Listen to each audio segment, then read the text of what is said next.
Assalamualaikum warahmatullahi wabarakatuh, sobat muslim di mana saja berada, mudah-mudahan dirahmati oleh Allah Subhanahu wa taala.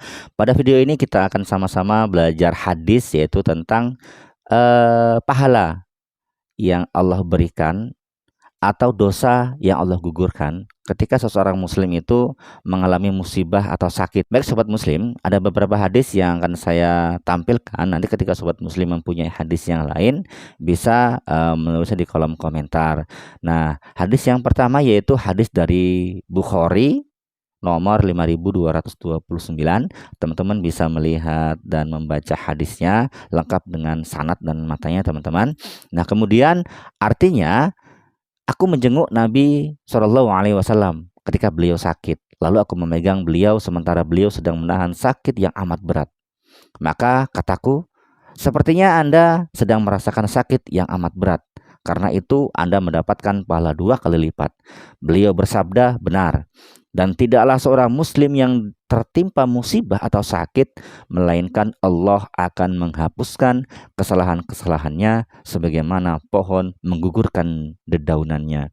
Jadi ketika teman-teman nanti sakit, mendapatkan musibah, tetapi teman-teman tetap sabar, tidak mengumpat, tidak mengeluh, tetap mengerjakan kewajiban seperti sholat, puasa, dan lain sebagainya, maka sakit teman-teman itu adalah penghapusan dari dosa teman-teman sebagaimana pohon menggugurkan dedaunnya. Kemudian hadis Sahih Al-Bukhari nomor 5210, teman-teman bisa baca. Artinya dari Abu Hurairah dari Nabi Shallallahu Alaihi Wasallam, beliau bersabda, tidaklah seorang muslim tertimpa suatu penyakit dan keletihan, kekhawatiran dan kesedihan, dan tidak juga gangguan dan kesusahan, bahkan duri yang melukainya, melainkan Allah akan menghapus kesalahan-kesalahannya. Artinya tidak ada manusia yang tidak pernah tertimpa musibah teman-teman.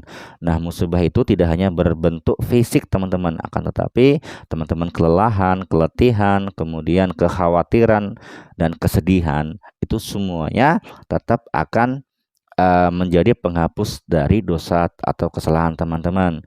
Tetapi teman-teman tetap tidak mengeluh, tidak berkata kotor atau mengumpat, dan tidak meninggalkan kewajiban dari Allah Subhanahu wa taala. Kemudian hadis Sahih Al-Bukhari nomor 2774. Hadisnya teman-teman bisa baca.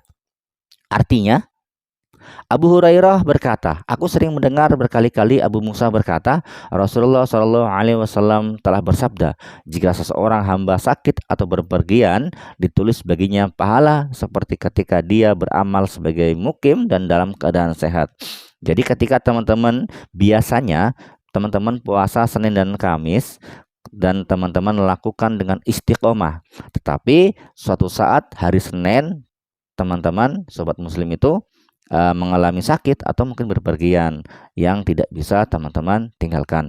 Nah, teman-teman sakit di hari Senin itu, teman-teman tetap mendapatkan pahala puasa Senin. Karena teman-teman biasanya itu hari Senin teman-teman puasa. Karena sakit teman-teman tidak puasa, tapi Allah mencatat pahala puasa teman-teman karena teman-teman sedang sakit. Seperti itu teman-teman. Kemudian hadis dari Sunan Ibnu Majah nomor 3466,